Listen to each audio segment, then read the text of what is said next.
Hello, listeners. Welcome to the Building Business Podcast, powered by the Mount Pleasant Chamber of Commerce, brought to you by the Charleston Media Solutions.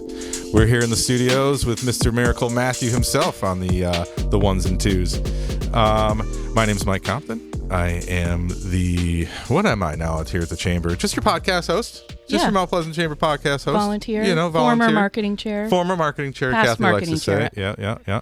And I'm sitting here with that familiar voice over there. Amanda, say hello. Hi, I'm Amanda Bunting-Coman with Social ABCs on the Chamber's Marketing Committee. That's right, you're official. Expo. Well, you're an employee now. Can we say that or no? No. Cut that out later. No? It'll be out probably by I'm excited about that. That just means you're just adding more value. More. Yeah. Love it. All right. Well, we have a special guest today, Dr. Luke Clamp. Say hello, Doc. Good morning.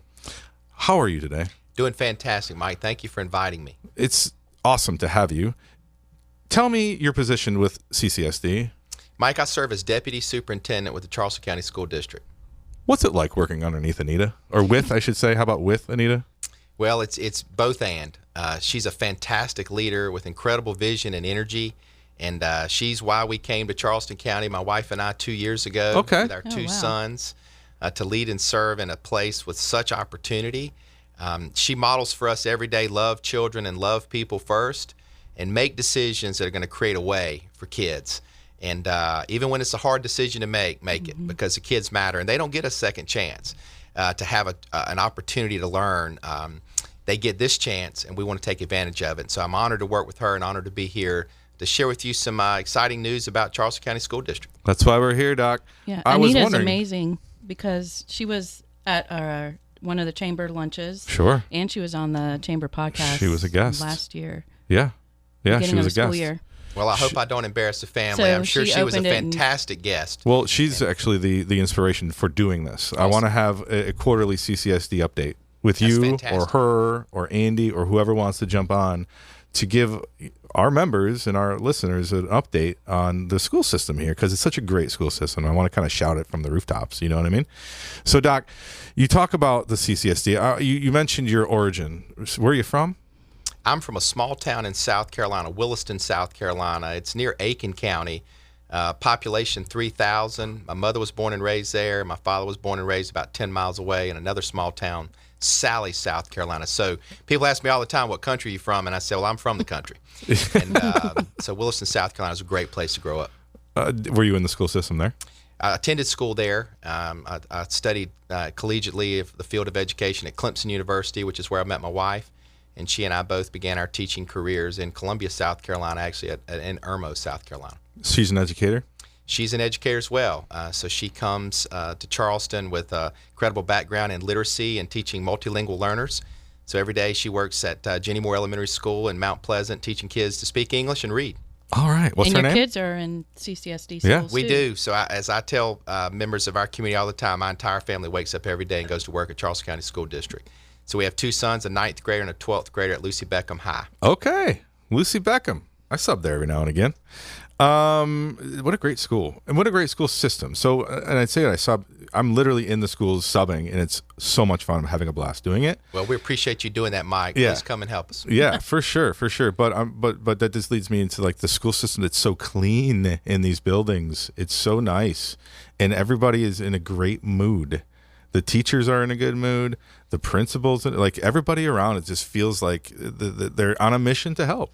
And you can feel it, just as a lowly sub that nobody really gives about, nobody really cares about the sub, but everybody's super positive, and it's really refreshing to feel.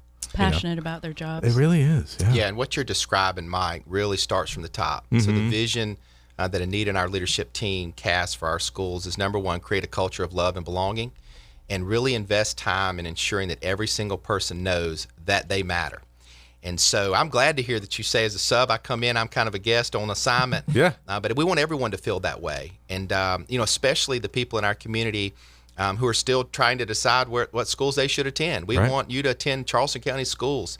Come to our public schools. They're great places to learn. Yeah. They're great places to work. And again, that vision starts at the top with our superintendent and the development of culture through amazing principals and staff. Well, so talk about recruitment and retention then. Yeah, I tell you, it's a great season for that, Mike. We just had an incredible event in March. I want to celebrate our Chief Human Resources Officer, Bill Brigman, and his team, who created a recruitment event we hosted on Trident Technical College's campus. Right. We welcomed over 1,000 eager educators and support staff members who want to come work in Charleston. And I was there, and to feel the energy in the room, I showed you a video earlier of it. It really didn't do it justice. There were lines wrapped around tables for people to meet our principals and our staff. I believe it. And they're coming from all over the country. And, you know, in a season where there's so many places that are struggling to get quality applicants and quantities of applicants, people are eager to come to Charleston. And that, again, is a testament to our superintendent's vision for our system, but also the community opportunities both to live and work. And so we actually gave some contracts out that day. Our HR team, if a contract was signed, we rang a big bell so everyone could celebrate. And it was neat to see how even those that didn't have the bell rung for them were cheering for others who had gotten an opportunity to come work in CCSD. Nice. So we're excited about that. The retention that's ongoing, we are having fewer and fewer vacancies each and every year, and that's a testament to our CFO Daniel Prentice's vision for our budget, where we are seeing the highest salaries ever in the history of Charleston County. We're doing so without raising taxes, and we're doing so within a really smart and refined strategic budget. We believe our salaries will be the highest in the country in public school settings, both next year and over the next 3 years. And so we're excited to celebrate that while also holding ourselves accountable to recruiting, retaining the right educators. So once the word gets out, more people will come. They're coming. They're coming, and not only are they coming as young educators, we are recruiting seasoned educators, 25-year veterans who have incredible talent and experience to give to our community. Why wouldn't you want to live in paradise here and teach and help grow the economy, grow the community with teaching? It's a no-brainer to me. It really is. So it's comforting to see and hear that it is growing in front of you. Right now, you're seeing the outcome right now, and our kids are going to be the ones benefiting. Yes, sir. This whole time. Talk about our kids a little bit. Vision 2027. What can you explain that? It's such a bold vision, Mike, and it's the reason, one of the reasons that my wife and I were interested in pursuing positions in Charleston County for a school district and a school board to cast a vision that every student will exit elementary school literate. Reading on grade level says so much about what we believe about our kids, but even more what we have the capacity to do. And so we own that vision very boldly, and we're on our way. Again, that's 2 years away, so it might seem like it's not right around the corner. It really is. It kind of is, yeah. But it requires strategic work inside of our school system, inside of our schools, really supportive resources around them, and engaging with every single stakeholder that your reading proficiency matters. A quote from an author that I admire tremendously out of California says that literacy is freedom's gatekeeper. Sure. And we believe that. We believe that students who can read will be able to learn and grow. And so honored by that vision, and really celebrate it with our board and our staff. Yeah. You said 100% of fifth graders, 100% of fifth graders will graduate literate. Well, we'll exit elementary school, so they'll go into middle school. Yeah, say that again. So 100% of these will exit elementary school. Reading on grade level. That's amazing. Is that comparable to other counties, other states? Is it 100% there, or are we? Well, I don't know that I would be qualified to speak on every system's goals and belief systems, but I'll tell you that some would set a goal to improve every year, which we believe in continuous improvement as well. But if we don't say we believe 100%, then what we actually are saying that it's okay for 10% not to, or it's okay for 20% not to. And we don't believe that. Right. We believe it's our responsibility for 100%. That's really elevating the responsibility for every child to be at that measure. Talk about pupil and poverty real quick. Pupil and poverty. Yes, sir. So in our school system, we are very strategic to understand and align resources to children whose financial situation needs support. Yeah. And so not just pupils in poverty in our community, but also those whose first language is not English. Over the last 5 years, the number of multilingual learners, so those learners whose first language is not English, has almost doubled. As a matter of fact, 46% growth in the last 5 years. We serve over 7,000 students in Charleston County School District whose first language is not English. And so that's our responsibility. They have moved here with their families, and Charleston has become their home. And so our teachers in pre-kindergarten all the way to 12th grade who have students whose first language is not English are not only teaching them academic content, we're also teaching them to speak English. And that's a responsibility that we own very seriously and very graciously, as well as supporting our students who have special education needs or support. So our students with an IEP, an individualized education plan.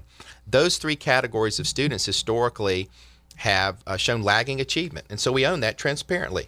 So what are we going to do? We're not just going to talk about it. We're going to do something about it. So again, I spoke with you earlier about our budget. Our budget is positioned with a weighted student funding formula, which allows for direct resources to go to schools with principals having the autonomy to position those resources to support children in those three categories. Sure. And all that falls under Vision 2027. Well, that's just it's all in alignment. Yeah. Yes, ma'am. Yeah. It's amazing that you give the principals that much, freedom, that much, because they know, right? They're the ones that would know what the students need, what the teachers need, because they're right there on the ground. Love that. Amanda, did you have a question? I felt like I cut you off. No, I was going to talk about what are some of those tools to get the Vision 2027. The outcome-based procurement. Yes. Talk a little bit about those. Yes, I'd love to. Outcomes-based contracting is a procurement strategy that, again, I want to celebrate the vision of our CFO, Daniel Prentice, brought to us, that we would engage with contractors who are serious about outcomes as we are. And so, for example, we have a number of vendors in our community that can provide high-dosage tutoring, whether it be in reading or math, to our students. And so the outcomes-based tutoring model, the outcomes-based contracting model, aligns a contract where it's designed both with the vendor and the customer, the school system, to see outcomes. Right. So that when we engage in the contract up front, there's obviously compensation to engage, but then the remaining compensation is only leveraged when outcomes have been realized. So we want to see this group of math students improve in their proficiency from point A to point B, pre-test to post-test. And as a vendor, they want the same thing. And so their compensation at the conclusion of that contract comes fully when those outcomes have been realized. Sure. So everybody's got skin in the game, Mike. And really searching for that serious result so that we can, again, continuously improve. And so there were a number of vendors. When we sent out the call for proposal for that, a number of vendors in our community, I want to celebrate those vendors that are serious about outcomes as we are. And so we've already seen results in this in just the short term. And it's also become a model that we believe our state and even our nation will adopt as well. I got to give a shout out to your CAS and the CTE system. I mean, Dr. Meek, and am I saying that right? Well, Dr. Gordon is our CTE Dr. Gordon, right, director. Right. And please, what are the acronyms? What do they mean for those who don't know? CAS is a Center for Advanced Study. Okay. And CTE is Career and Technical Education. So we have 3 regional centers, one in East Cooper, one in Cooper River, which is in North Charleston, and one in West Ashley, where students geographically in the high school setting can take courses where they're approaching certifications and qualifications in career fields like health science, engineering, automotive technology, welding, cosmetology, culinary arts. It's tremendous. It's pretty awesome. And it really focuses on career-ready individuals that maybe, and it doesn't necessarily have to dismiss any college-ready either, does it? I mean, it kind of goes together and benefits both tracks, don't you think? Yes, sir. I mean, for example, in health science, our students can exit with a certification as a certified nursing assistant, a CNA assessment, and take that right into 2- and 4-year college. They can actually go to work with that certification, which is what we're also interested in seeing. Yeah. Like, we want every senior, and in a previous school that I worked and leaders I worked with, we'd say every school senior knows their E. Are you enrolled? Are you employed? Are you enlisted? Right. And so for every senior to graduate with that opportunity is important to us. And so, the Career Centers give you a way to approach a certification area, grant that certification that you can engage in a high-wage job while also considering to pursue that education a 2- or 4-year degree. So it's a win-win for everybody. I feel like that, too. And it's also a win-win for the business community as well. Oh, Can you talk about that? Yeah, I mean, our partners, I'll use our partners in the health field, for example, Roper and MUSC. Sure. They're getting a chance to mold and educate the brightest and best of our community to work for them early on in a career, and their hope is you'll be a career employee for me for life. Boeing is the same way. Boeing has this amazing summer internship program where they recruit and interview rising juniors in our community around Dorchester, Berkeley, and Charleston County. Yep. Give them this immersive 6 to 8 week experience, paid internship, with the idea you'll come to work for Boeing and you'll work for us for a career. Yeah, I've known we're excited to do that. It's happening. Yeah, and I know some that have actually gotten hired by Boeing and didn't even have to go to college. They got hired right away. Well, and their training is on the job. Yep. And of course, Boeing has such a sophisticated system of building an airplane. That high quality training that they can receive on the job is something that they couldn't replicate somewhere else. And it's starting at the freshman level too, because I was literally there, and a kid asked me. I think I was at Wando, something for an English class or whatever, and the kid asked me about that, and I'm like, yeah, let's just Google it real quick. And I found the information. I'm like, dude, are you a junior? He's like, no, I'm a freshman. I'm like, oh well, okay, well this is here for you, right? Yeah, so it's just kudos to you guys. I mean, yes, sir. Developing the community in the Charleston and Mount Pleasant, ecosystem. Really, it's all about keeping the kids here. Yes, sir. For me, right, having jobs that they can have and grow their family here in Charleston. Absolutely. That's the end goal for everybody here, right? Right. Amanda, you have a senior right now. And he's going to College of Charleston. Yeah. So do you want him to fly away from the nest or come back home? Like, we have to have opportunities. Yeah, I want him to fly away, but I do want him to come back home exactly. too. But we want to have a job for him to come home to. My point. Yeah. Yeah. I feel like that we're doing that here with Dr. Clamp and Ms. Huggins. They're doing that. Y'all are. Can you talk a little bit about some of I'm going to bring up AI in Charleston County School District. Yeah, it's big. Yeah. It's a hot topic. Absolutely. It is a hot topic, Mike, and it's one that we own responsibly. I want to celebrate again just amazing team members, Daniel Prentice and our IT staff, as well as members of our instructional team. We began this journey early this school year with first the opportunity to design policy.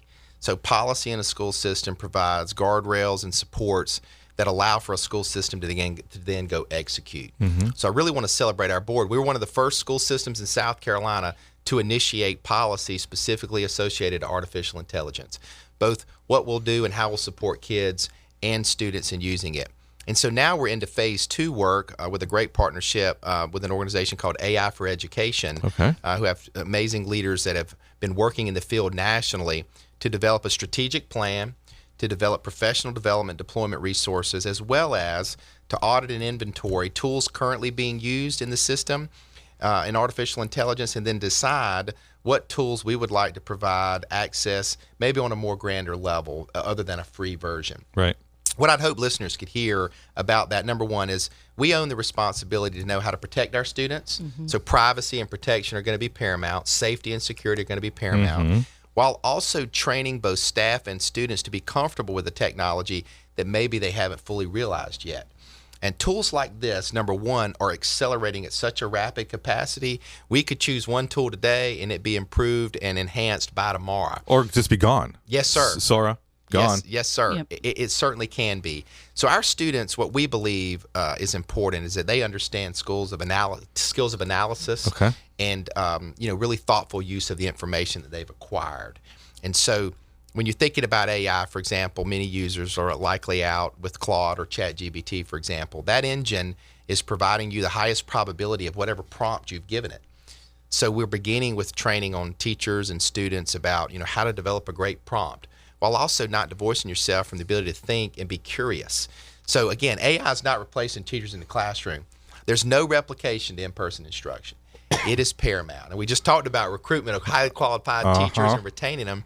We're not replacing anybody. We're going to treat this tool as a resource and train people how to be comfortable to use it while being safe while doing it so as well. And so parents shouldn't worry about their kids using it to do their homework or write a paper or any of those things. Well, I'm a parent. All right. So I brought both my sons in and asked them, how do you use AI? What do you use most frequently? And what are you asking it to do?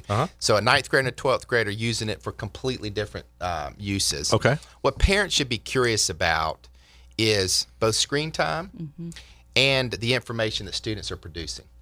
And so we encourage parents all the time, don't assume no news is good news, and don't assume a quiet bedroom is a safe bedroom. 100%. That they should be, and my sons are the same way. If I'm going to come and have conversations with you about both what you're doing and what you're looking. Yeah. And your home is your space to control. So parents have access to control the internet usage in their home, how often the modem is available for their students to engage in internet access, and what tools they're using. So parents, I would never tell a parent not to worry. I'm a parent, I worry. Yeah. I would tell you, be thoughtful about the questions you're asking kids and being really thoughtful about the work they're producing. We want students to create high quality work. We want that work to have an impact and a greater good, making a contribution to the world. And so using a tool to improve the efficiency of that work is important. Employers are going to expect that skill. Remember, we used to put on our resumes, Microsoft Office, hey, we can use that. Yeah. Employers are telling us now that they're looking for typewriting efficiency. Skills. Yeah. Typewriting. I've seen one of those once. Yeah. They want to know how savvy are you in using the technological skills and the technological tools that are available now. 100%. So I was working on chat the other day, developing something, probably for the harbor. I don't know. And hey, Grady, how are you? Good to see you. Thanks for coming early. We're almost done here, I promise. This is Dr. Luke, man. I'll introduce you guys later. But I was working on chat, and my 10-year-old comes in to my office in my house, and he goes, "Are you using AI?" I go, "Yeah, I'm using some ChatGPT." He goes, "You're feeding the beast. Stop feeding the beast." I'm like, 10-year-old. I'm like, yeah. Okay, duly noted, and everything I showed him.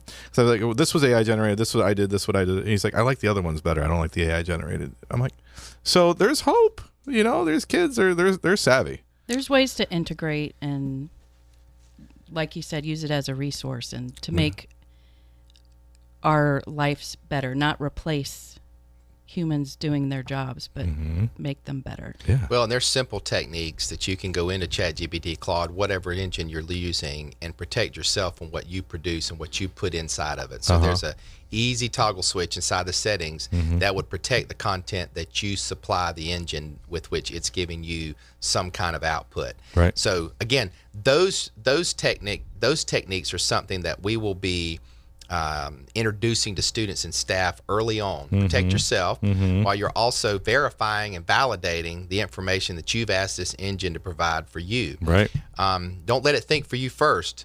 The engine's not learning. It's giving you probabilities. You think, you create. And again, it can make it better and more efficient. Love that. I'm glad that's the role that CCSD is taking because, again, not everyone understands it. Even there's some adults who still don't completely understand it. And that makes it scary. Yeah. And we're trying to not make it scary. Right. Right? Yeah. Yeah. This is great. This is what podcasts are all about, Doc. Good work. Is there anything else that you can think of that you wanted to cover today that we did not cover? Weighted student funding, how we measure our outcomes. Like, is there anything else that you have planned for the summer? Well, I'll give you a few sound bites as we close. Number one, you've probably seen in the community a really strong push and intentional encouragement for students and families to attend neighborhood schools, stay local. You'll see wraps on MARTA buses. You'll see billboards. If you're in a area where your Facebook is open and that geographic area is a place we're targeting, you'll probably see that. And we do so very responsibly. We believe our public school system has so much to offer. And we want to encourage our community, try public, try local. We also recognize that we have choices. Choices matter and choices are important as well. You and I can go down Highway 17 and have a dozen choices of which to eat. Doesn't suggest that those choices shouldn't exist. It suggests that we should be really smart about how we communicate what those opportunities are. And encourage parents to know, don't just believe something you might see or hear, go to the source. We are encouraging every parent, if you've never visited your neighborhood school, reach out to your principal. They'll host you in a tour, in a site visit. They want to do so. They want you to know. Something that you might have seen or heard may not actually be the truth. So validate that source and validate that information. This summer, we're really excited about professional development. The Charleston Educator Symposium is a 3-day in-house professional learning opportunity for leaders and teachers. And that actually happens because of a tremendous community-wide event, our Black Tie Gala, where we just celebrated 10 years of great educational leadership in Charleston County. We want to thank all the sponsors and the people that attended. It was oversold. Mike, I think we had close to 900 attendees. I saw the people. I was jealous. Tremendous. I'm like, where was I during We honored this? every teacher of the year, principals of the year. A local car dealership gave away not one but 2 cars to one of our teachers of the year. I love that Charleston events are now getting sold out and oversold. Yep. Oh, yeah, we just had one too, didn't we? For the American Marketing Association. That's fantastic. That's fantastic. Y'all invite us. The proceeds from that event go right back into the school system. So it's the community helping the community. Of course. And when we all lock arms, I mean, I believe a school system is an economic engine for the community. We've got great partnerships with our business community, our faith-based community, our higher education community. We are so fortunate geographically to have so much density in all of those areas in a localized place. And so while many people want to come here and vacation, we want to really invest in making sure that area is a great place to live and work. So again, we're excited about professional development this summer. School year's coming to a close. We're into the fourth 9 weeks, the fourth quarter, as we say. So again, we're encouraging students and teachers to finish strong, push through, and really celebrate the learning that they've accomplished this year and that we know we'll see in our standardized assessments at the end of the year. Man, thank you for your time. Yes, sir. I know you've got about 300 incoming emails in this past half hour, so really appreciate that. I only have one note for the gala. Sub of the year. We need to make a sub of the year. Huh? Well, you know what? You brought up a good point. I will tell you that this year we added support staff member of the year. Support staff, sure. And it was actually the cafeteria manager, Jamie, at Lucy Beckham High School. Oh, okay. So Congrats. he was honored. So excited for him. He's a tremendous leader. And that's a great suggestion, Mike. We like that. Hey, no problem. I'll see how we could probably introduce that sometime. I'm here for you, CCSD. No problem. Amanda, say goodbye. Thanks for having us. Till next time. Thanks, Doc. Thanks for your time too. If you, how do we get a hold of you? Is there a phone number that we can? I don't want you to give out too much. We're easily available on our website, but best by email or phone. Yes, sir, Mike. CCSD. It's CharlestonCountySchools.gov. There it is. All right. Thanks, listeners. Talk to you soon.